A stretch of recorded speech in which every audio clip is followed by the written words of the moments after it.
today we're just going to talk about practical tips you need to know before you marry in the United States. So here are some rules, some principles you need to go by. In the US, number one, they do not recognize you being married to more than one person at the same time. VAWA has some exceptions to that, but even with VAWA, we're still gonna have to twist their arm.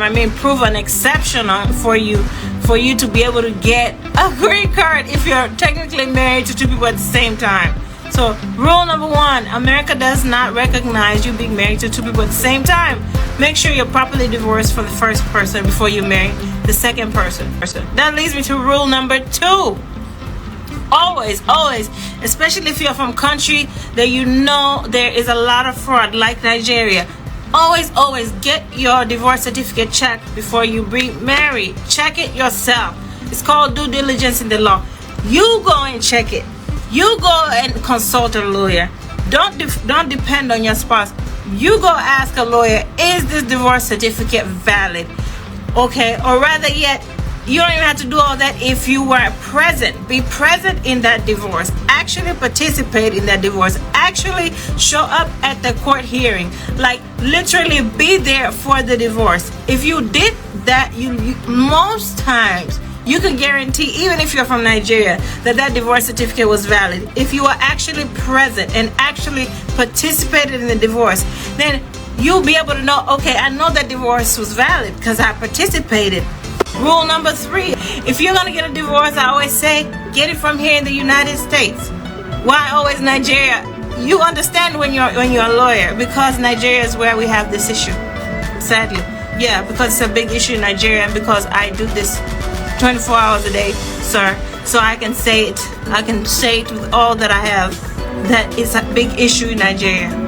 Okay, now I was saying, if you have to get a divorce certificate, I always say please try to get it from here in the US, like if you absolutely can. For those who are hearing it the first time, try to get your divorce certificate from here in the United States. Really helpful if you're hearing this and you're yet to get a divorce, or you're yet to remarry, but you just finished remarrying your spouse in a Nigerian court, and you're hearing this message today.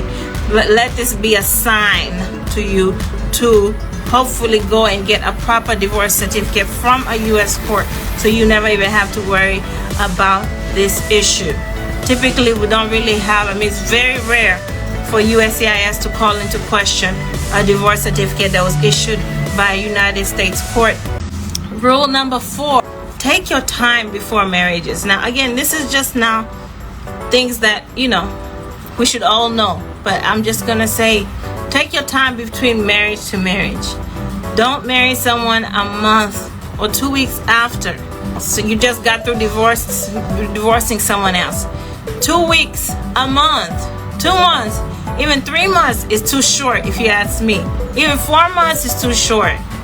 You really want to wait something more like 6 months, a year. In other words, you want to avoid looking like you're shopping for a green card. That's what that looks like. When you've been married a couple of times, and each time you married your spouse within a month, within 2 weeks, within 3 weeks. Just think about how you would think. Just think about how you would think about it, like if you're an average person and looking at your application and you've been married 4, 5, even 6 times, and each time you've been married after a month or 2 months or 3 months, it just looks like you're shopping for a green card. So this is probably the biggest advice, and it should be just something we all know. But I will say for y'all, stop getting married like immediately after you divorce the other person. Take some time.